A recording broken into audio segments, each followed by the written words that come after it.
Okay. So for today, aralin natin kung paano gawin ng T flip-flop. Okay. So, how would we know if a diagram is a T flip-flop? So, dito sa diagram, sa flip-flop, the box, makikita mo yung T. Ayan, obviously. So, T flip-flop yan. Okay. So, first thing we have to do, sabi dito, derive the state table and the state diagram of the sequential circuit shown in figure 6-9. Explain the function that the circuit performs. So, ang una natin gagawin is to interpret the diagram.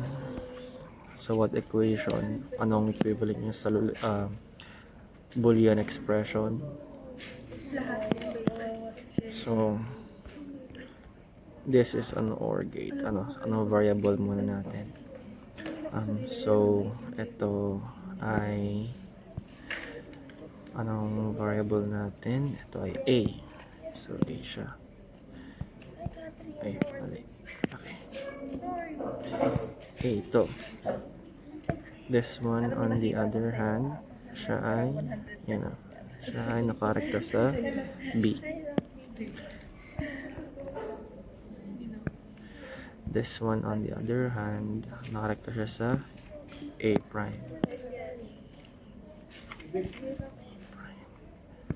And this one sa B din.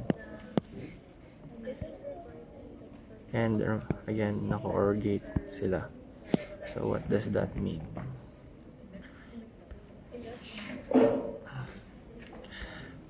By the way, this is TA. TA yan kasi A yung variable. Ito B. So this is TB. Yan. So that means TA is equals to OR gate A plus B. TB naman, TB is equals to OR gate A not plus B. Yan. So, na-interpret na natin yung diagram. The next is gagawa tayo ng state table. Ano ang format ng state table? So, ang state table, meron tayong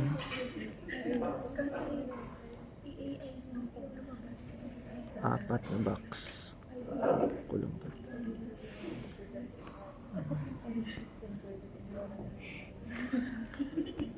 Ay, kulang nga.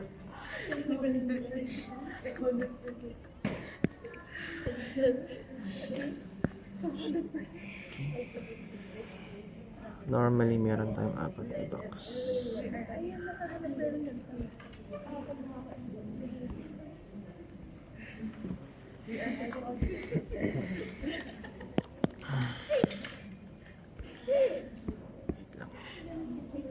Ay, shit.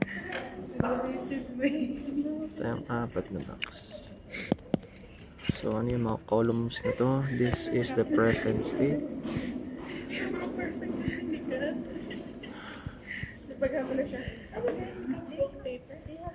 Present state. This is the input. This is the next state. This is the output. And this is the flip-flop. Si DJ. Hindi pala. Sorry. Hindi pala. Flip-flop values. Okay. Gawa ka damit. So, next is how many rows do we need? Tanong. How many rows daw? So, paano natin malalaman yon? Malalaman natin yon via knowing how many variables we have. Meron tayong A, meron tayong B. So, meron lang tayong dalawang variables.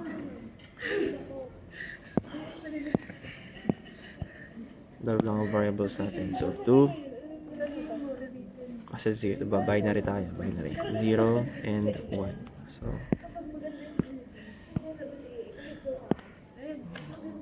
and dalawang variables, A and B. So, 2 times 2, 4.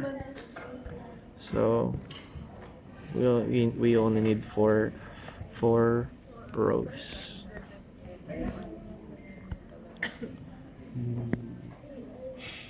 We only need 4 rows. Okay. 1, 2, wait.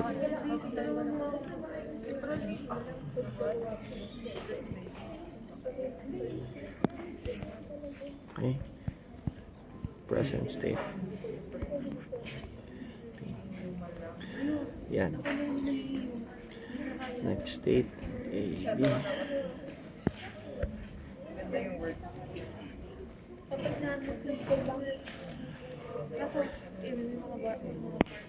Yung T flip-flop.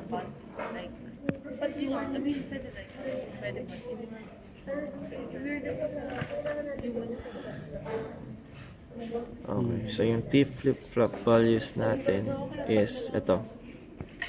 TA and TB. TA, TB. Ngayon, hindi binigay ang input and output, so we can disregard this column. Okay, disregard nyo na lang to. Hindi natin kailangan yan. Disregard lang natin tong output.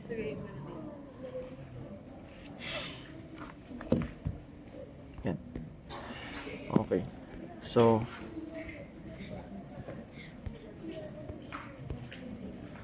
how would we paano makuha ang present state? Bibilang ka lang, binary. Diba? 0, 0, 0, 1. Ay, sorry. You always start from 0. 0, 0, 0, 0, 0, 0, 0, 1, 0, 0, 1, 0, 0, 0, 1, 1. Yan. So, 4 lang. 4 rows eh. Pero, since dalawa lang yung variables natin, ang gagamitin lang natin dito is yung itong dalawang dito. Okay? 0, 0, 0, 1, 1, 0, 1, 1. Tapos, disregard na to. O, diba? Okay na tayo sa present state. So, how would we find ang sunod natin yung hanapan is yung flip-flop. Ito, flip-flop values. So, how would we find the flip-flop values?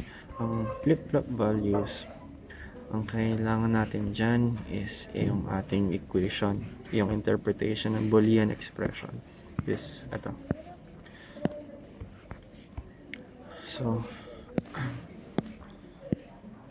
So again, TA is equals to A plus B.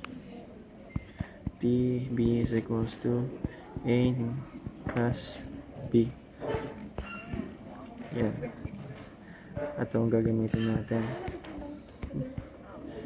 So, yung value nito, kunin natin dito sa equation na to. So, saan natin kukunin yung mga values ng A and B? Kukunin natin siya from the present state. Ito.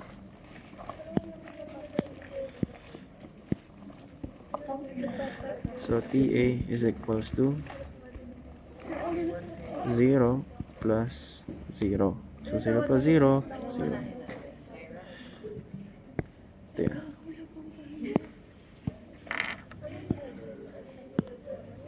Next is ito. TA is equals to 0 plus 1. So, 1.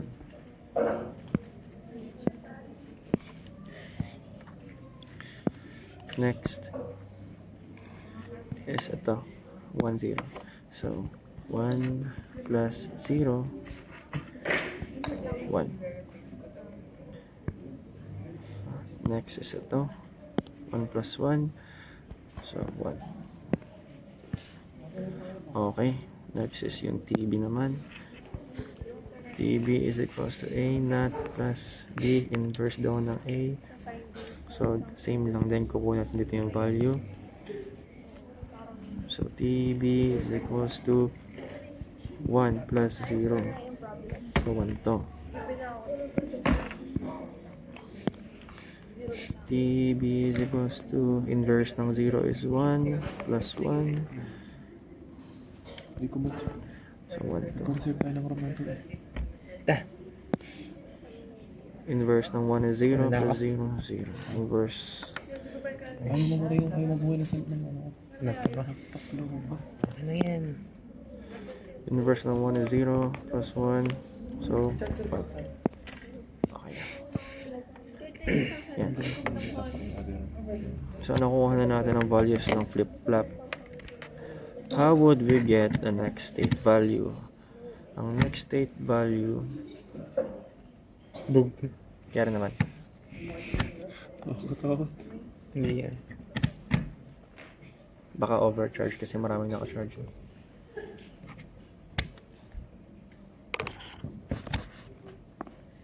Hindi na mo ba? Game may plus naman ng saksakan. Hindi, nababa yung voltage. Hindi niya kaya.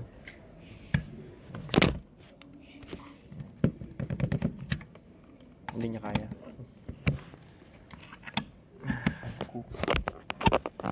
Okay. Next state.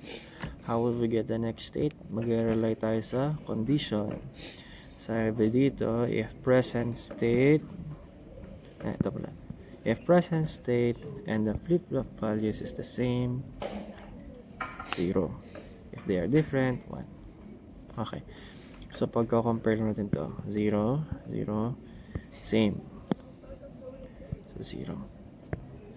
0, 1, different. 1. 1, 1, same sila. 0. 1, same sila. 0.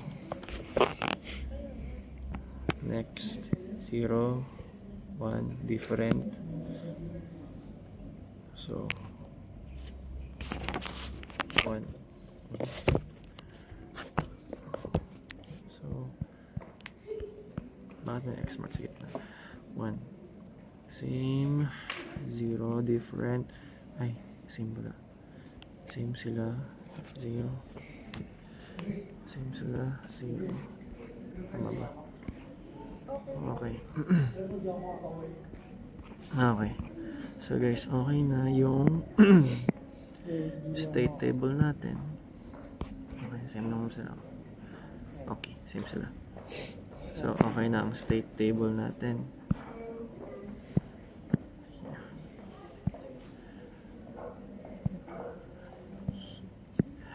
Okay na ang state table. This is the state table. And how to make the state diagram. So, pag state diagram, ang titignan lang dyan is yung present state and next state. So, mag-start tayo dito. 0, 0, papunta sa 0, 1. Yan. So, 0, 0. Pupunta siya sa 0, 1. Next, 0, 1. Pupunta siya sa 1, 0. So, 0, 1. Ito yun. Pupunta siya sa 1, 0.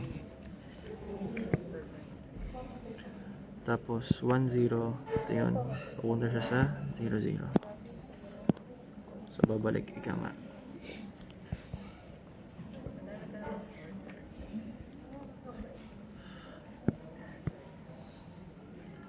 And then lastly, 1, 1, punta sa 0, 0. So, 1, 1, punta sa 0, 0. Okay. So, that's the state diagram, guys. And that finishes our problem. Okay na. Okay. Yun lang po yan.